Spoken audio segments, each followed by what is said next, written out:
Today, we're diving deep into the world of numismatics to uncover the hidden treasures of a tiny but historically significant piece of currency, the 1989 small-size penny coin. This unassuming copper coin may seem ordinary at first glance, but as we peel back its layers, we'll discover its true value and rich history. Minted in 1989, this penny is part of a transitional period in American coinage.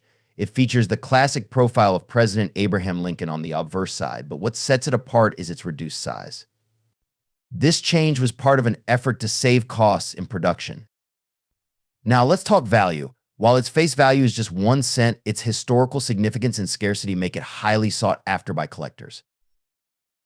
The year 1989 marked the bicentennial of George Washington's presidency and the 200th anniversary of the U.S. Congress. This context adds an extra layer of importance to this humble penny. But how much is it worth today? Well, that depends on various factors such as its condition, rarity, and demand in the collector's market. The 1 penny coin is currently the lowest circulating denomination of the British decimal pound sterling after the half penny was demonetized in 1984.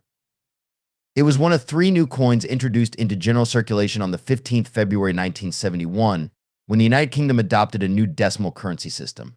The other 2 new coins were the 1-2p and 2p coins 5p, 10p, and 50p had been introduced earlier.